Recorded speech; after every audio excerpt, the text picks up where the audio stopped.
Assalamualaikum warahmatullahi wabarakatuh. Perkenalkan, nama saya Brilian. Pada kesempatan kali ini saya akan mempresentasikan tentang teori keseimbangan pasar. Di dalam teori keseimbangan pasar, kita akan membahas pengertian keseimbangan pasar, pergeseran keseimbangan pasar, dan kebijakan harga dasar dan maksimum. Di slide selanjutnya kita akan mengartikan apa itu keseimbangan pasar. Keseimbangan pasar akan tercapai jika produk yang dimintai sama dengan jumlah produk yang ditawarkan, atau harga pokok yang ditawarkan sama dengan harga produk yang diminta pembeli. Pada saat itu akan terjadi transaksi antara penjual dan pembeli. Karena telah terjadi transaksi antara penjual dan pembeli, telah terjadi kesepakatan mengenai harga dan jumlah produk. Lanjut, kita masuk ke dalam kurva keseimbangan pasar. Bisa kita lihat kurvanya di sebelah kiri dan penjelasan di sebelah kanan. Sumber vertikal menunjukkan harga barang, yaitu P, yang diukur dalam rupiah per unit. Harga inilah yang diterima penjualan untuk jumlah penawaran tertentu. Sumbu horizontal menunjukkan jumlah total permintaan dan penawaran, yaitu Q, dinyatakan dalam unit per periode. Di dalam grafik kurva permintaan yang disebut keseimbangan pasar, yaitu equilibrium. Kedua, kurva saling berpotongan pada jumlah dan harga equilibrium atau keseimbangan pasar pada harga ini, yaitu PE. Jumlah penawaran dan permintaan adalah sama, yaitu QE.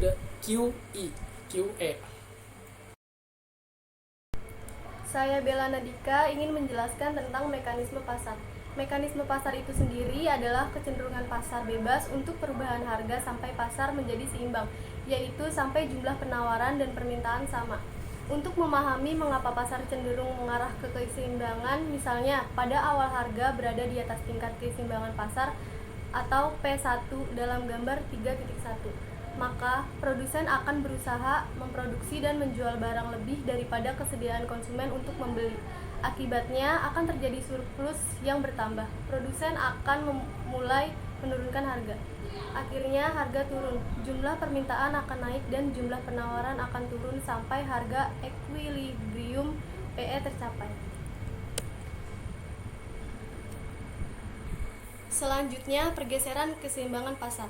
Bagaimana kurva penawaran dan permintaan bergeser sebagai reaksi atas perubahan variabel-variabel seperti tingkat upah, biaya modal, dan pendapatan.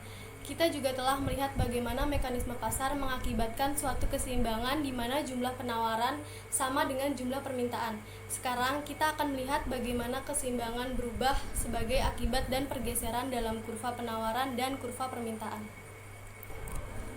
Pada gambar 3.2, kurva penawaran telah bergeser dari S ke S, barangkali akibat penurunan harga bahan baku. Akibatnya, harga pasar merosot dari PE ke P3, dan jumlah produksi total akan meningkat dari QE ke Q3. Inilah yang diharapkan akan terjadi. Biaya produksi yang lebih rendah mengakibatkan produksi turun dan penjualan meningkat. Kurva pergeseran penawaran. Gambar di atas menunjukkan apa yang terjadi setelah pergeseran kurva permintaan ke kanan akibat kenaikan pendapatan. Harga dan jumlah baru terjadi setelah permintaan mencapai equilibrium dengan penawaran. Seperti yang ditunjukkan dalam gambar 3.3, kita melihat konsumen membayar harga yang lebih tinggi, P3, dan perusahaan memproduksi dalam jumlah yang lebih besar, Q3, karena kenaikan pendapatan. Kurva pergeseran permintaan dan penawaran. Pergeseran penawaran dan permintaan ke kanan dengan harga yang sedikit lebih tinggi dari PE ke P3 dan jumlah barang yang jauh lebih besar dari QE ke Q3. Pada umumnya harga dan jumlah barang akan berubah tergantung beberapa besar pergeseran kurva penawaran dan permintaan serta pada bentuk kurva-kurva tersebut untuk memprediksi besar dan arah perubahan seperti itu. Secara kuantitatif, kita harus dapat mengenali sifat ketergantungan penawaran dan permintaan pada harga dan variabel yang lainnya. Kebijakan harga dasar dan harga minimum. Secara umum dapat dikatakan bahwa kebijakan ini bertujuan untuk stabilisasi harga. Harga dasar adalah harga terendah yang tidak dapat dilampaui. Harga yang sangat rendah disebabkan oleh terlalu banyaknya barang yang ditawarkan atau yang dihasilkan produsen, rugi. Apabila produsen tersebut berjumlah banyak dan sangat lemah, pemerintah sangat berkewajiban melindungi mereka. Kebijakan harga dasar dan harga maksimum diterapkan di berbagai negara, termasuk di negara maju. Di Indonesia contohnya jenis barang yang dimaksudkan di atas adalah gabah.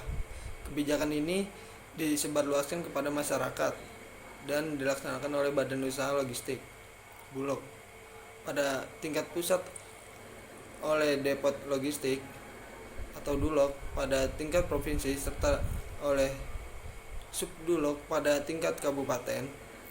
Pada pelaksanaan operasional Subdulog dibantu oleh koperasi unit desa disingkat KUD. Sekian presentasi yang kami sampaikan. Wassalamualaikum warahmatullahi wabarakatuh. Thank you.